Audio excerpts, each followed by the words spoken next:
Okay, let's talk about this. Okay. So this is Sebastian comedy, hilarious, so funny. Do you watch this, guys? No, I don't think so. Oh my god, so funny. Talking about tips, and I remember hearing his story. He was a waiter, and he would get a quick 15 out of his shift and go to the comedy club and do his set, and then come back. So he was in LA. So talking about tips, and I've talked about this with a friend recently, and just, because the tip industry, whatever, is crazy now. Yeah. Right? Like tipping people to change a tire. Yeah. Or something. Mm-hmm. Okay. Done.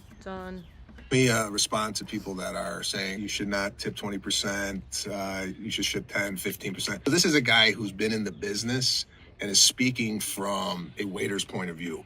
The stuff that waiters and servers have to deal with the general public coming in, I don't wish that on anybody, all right? So that's where the 20% is coming in. The fact that these people have to sit there and bow to customers and run at their every request is worth 20% alone. Now, I've gotten bad service, terrible service, but I cannot write a line through the thing or 5%, you suck. I know a lot of people are doing comments now on the receipts. I'm sorry, 20% or bust. And a lot of these are, not a lot of them. I've seen a few that are fake. And they're AI. Yeah, of course. And so, don't believe everything you see. So is he saying that he tips 20% or he tips nothing? No, he tips 20% regardless. Regardless of bad service, regardless of all that. No. Okay. Okay.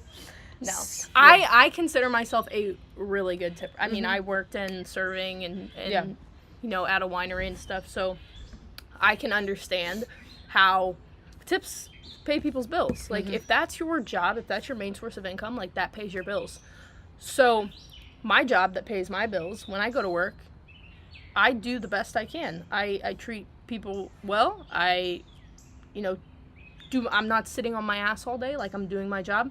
So if you as a server or a bartender or whatever are bad at your job, then you make bad money. But also when I came to Baker's the other day, and I literally got one drink. Yep. I got an appetizer, and she checked on me, I don't know, twice, and I think my total was $18, and I tipped her 10. That's a great tip. Yeah. I'm over 50%. Yeah, I'm a great tipper based on your service. And then you were talking about there's tipping everywhere now. Right. Oh my gosh. Complete rage bait for me. I'm sorry. Yeah, I'm sorry. Even, and I get it, you are doing me a service, but I think it goes back to that's your job. At Starbucks, oh my gosh. Yeah. I'm not tipping you $5 for an $8 drink when you made the drink. You didn't serve me. I ordered, I came up to the desk, I ordered, I paid, I watched you make my drink right back there, and then you handed it to me, and now I'm supposed to tip you $5? That's just, I don't know, maybe my thinking is wrong. But that to me is not service. Service is sitting down at a table and you coming back and getting me refills and making sure my food was good, and that's service to me. Yeah. Not shaking up an iced coffee and...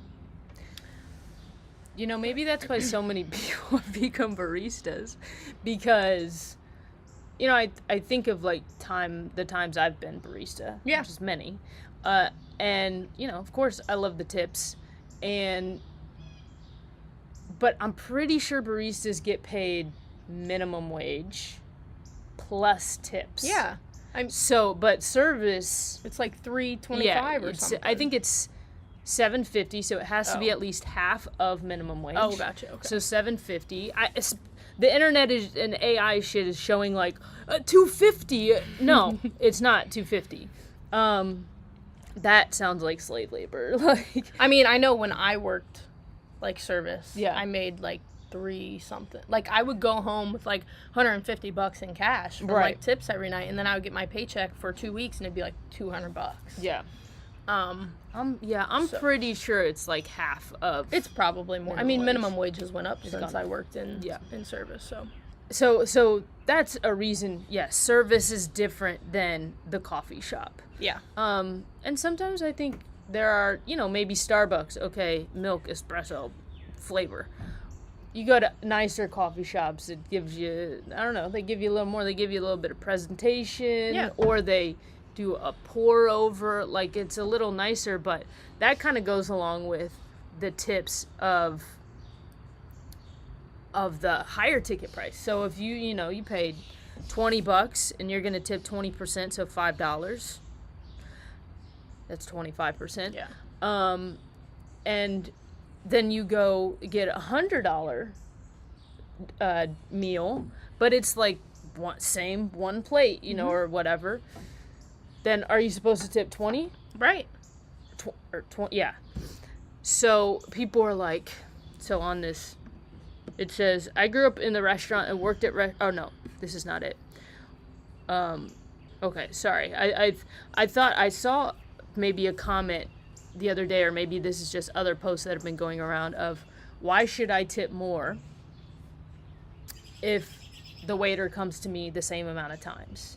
If I get a steak versus a burger, why should I have to tip more just because the total is higher if the waiter just did the same amount of work? That's an interesting I never thought about it that way. And it's just like, bitch, you're the one spending money. Yeah. You're the one spending more money.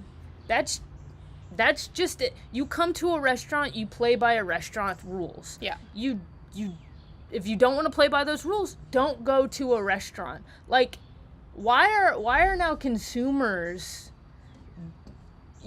being the decision makers of these systems that have been built? And then the consumers, because they're victims, blame these business owners. You know how many restaurants, like, you don't tip a McDonald's worker. You know how many restaurants are owned by local businesses and they're small businesses, community businesses? Like, who the fuck do they think they're talking to? Like, if they're talking to Outback Steakhouse, they're also talking about, this other small community restaurant. So it's like, play by the restaurant's rules. If you can't play by them or don't want to, don't partake in that. Yep. Like, why do we have to suffer from your idea of what you think this should be? I mean, I think the simple answer is just like tip based on the service that you get. I mean, like, servers and bartenders and waiters, they know what they signed up for. Yeah. Like, they understand what the job is. And if they cannot do the job, then they don't deserve to get paid well in the job. Right. But, like, I mean, I've had a bad experience. Like, one time I went to this small town bar where they have live music, and the waitress, who was I don't know, she was probably like 19 at the time, 19, 20. She refused to serve me because she thought my ID was fake. And so then I pulled out another form of ID, and she was like, no. And I pulled out my military ID, and she was like, no. I went and got my birth certificate that was in my car. Yeah. And I was like, is this good enough for you? And she was like, I'm sorry, I already told you no. Like, I can't go back on my word. I did not tip her well. Yeah. I'm sorry. Like, what more do you want? They confiscated my ID, and they were like refusing to give it back. I'm not going to tip you well. That is not a good experience for someone, to receive at your establishment. Yeah. I don't know why I would tip you 20% after that. Right. That's like an extreme example, obviously. But if I have a good experience, if you speak kind to me and you, like, obviously if you're busy and like people are so emotionally invested. Yeah. Like, if you don't get your drink in 2 seconds, people are like, you're not getting a tip. Like, that's extreme to me. Yeah. So I think the answer is pretty simple. Like, people should tip based on the service they receive. Right. But then the problem in that is everyone wants to be prioritized. So it's like, if they're not, then their service isn't good enough for them. Right. That's just my opinion. Also, this is a little different, but like, have you noticed everywhere you go, everywhere, it's like, do you want to round up for this? Yeah. Have you noticed that? Yeah, I mean, it's freaking everywhere. Yeah. And I don't do it ever. No. No, because these big companies use it as a tax write-off. Okay, so I'm not wrong. No, because I say no everywhere I go. Yeah, sometimes I feel bad. They're like, "Do you want to round up for kids' cancer?" And I'm like, "No." And then I'm like, "Shit." Yeah. Like, well, I feel bad for the kids that have cancer, but like, is it really gonna go to them? That is so that's the thing. I mean, about I think we talked about this the other day too, of like keeping money in the community. Yeah. And I would rather give money or spend money to local community businesses, not to put myself on a pedestal. This is something that I feel like I've recently come to the realization of, and this is, I shopped on Amazon the other day, like I'm not perfect, but giving donations to these other companies, they use it as a write-off. Yep. And so they never fucking pay taxes and give to the communities that they are in. And who knows how much of the money is going to this research. Right. Or whatever it is. You don't know. Give it to a local food center or whatever. Food bank. Mm-hmm. Like, go round up over there. Asking for donations from us. Why don't you donate? Delaney said, big corporations asking for donations from us. Why don't you donate? Yeah. 100%. Yeah. One part of the job of a server is upselling. Yeah, absolutely. Not, okay, waters, okay, do you want a Coke or Pepsi? Or, a Coke, Mountain Dew, like whatever. A nicer bottle of wine. A lot of people that go to nicer restaurants, they want that too because they buy the label, right? The price. Yeah. That is part of the fucking job. Yep. So am I going to go into Walmart and be like, no, you shouldn't get paid this much money because, oh, well, you didn't check me out. Like, I checked myself out. So you shouldn't get paid your $15 or whatever. It should be less. What? No, there's still, there's a system to it. And if I was that asshole who went into Walmart like that, they'd be like, get the fuck out. This is how we do things here. Yeah. I don't complain about it because I just stopped going to Walmart. Good for you. Yeah, I can't do it anymore. So, no, the selling is the job. And then you get more in service. Like, you have to be a salesperson. Yeah. That's where you're going to, like, will you make decent money? Just, okay, you want this, and that? Okay, it'll be right out. Like, you'll make good money. Yeah. But, like, imagine how much more you can make if you're like, well, this bottle of wine, or I, at the winery, made so much more money convincing people, convincing sounds terrible, but, like, they would want, like, a mixed drink. Yeah. And somehow I just changed their mind to get a shot. And, like, at the winery I worked at, a mixed drink's $8. Yeah. But a shot's $15. Oh, shit. So it's like, it doesn't make sense in my head. Yeah. But I saw the menu as that, and I'm like, okay, well, if they get 3 shots for $15 versus 3 mixed drinks, they're going to tip me more because 20% is more. Right.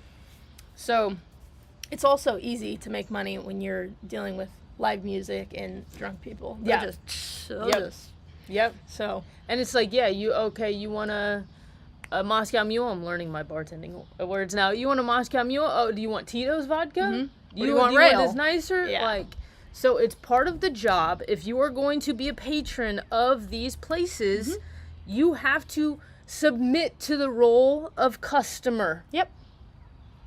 I went to Mexican, this was a few weeks ago, with some friends from work, and I ordered a margarita, and they were like, I asked what kind of tequila they had, and I was staring at the bar, so I could see what kind of tequila they had, and they gave me like 3 options, and it was all like, they had Patron, Don, and some other one, and it's like, I see bottom shelf tequila right there. Yeah. You didn't even give that as an option. Yeah. That is the job. Right. Like, that's just how it works. I mean, on paper, it's only, maybe a $2 difference, $3 difference, but, like, over time, those skills add up. Yeah. And I think also detaching, because I'm going to order a water. Like, I'm most of the time not going to order a soda. If I'm at Mexican, I'm going to get a mango margarita frozen. But, you know, I've said water, you know, or been with someone who's like, we just drink water. And they're like, okay, you know, like upset at me. It's like, you don't want my life force. Like, that is my life force, water. You have to be okay with Yeah, that. I And mean- then I tip well, you know, so it's like, you don't know what you're getting.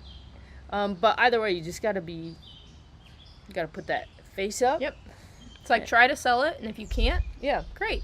Yeah, don't There's push. always another table. Yeah. There's Yeah, you never know. That's a really cool thing. Like yesterday, the job you were there. Yeah. Really busy, really quick. And I know I'm in training, so I'm just like, but, you know, waiters were getting very stressed out and everything, and I get it, and I probably would too if I was fully in the job. But, like, man, that shit was exciting to me. You know how much fucking money I'm gonna make? Yeah. I'm gonna make at least $200 in tips. Like there are like 25 tables, or 25 people, and they're all on separate checks. Yep. If everybody tipped $4, which they were tipping more, that's $100 right there, just from tips, and tips aren't taxed. Yeah, right. Tips aren't taxed. So it's like that's $100 cash in my pocket for a good amount of work, you know, and that's just a 2-hour stint of my 12-hour day. But it's like, we're talking about the breakdown of like work versus money. Like, okay, you got $100 in tips, allegedly, right? $100. If they were there for 5 hours, which they weren't, I can guess they probably weren't there. That's $20 an hour. Yeah. I mean, that's more than some people. You know what I mean? So, Yep. yeah, I mean, the money is definitely there. You work for it. Waiters work for it, so pay So them. 20 or bust? Fucking pay No. them. Yeah. They are working for you too. It's not like you're sitting down and they work over here and you tip them, for doing a good job. They're working for you. Right. Absolutely.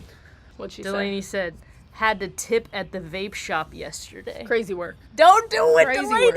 Say Why- no tip. No, absolutely not. For what? For this? Yeah. For the vape shop?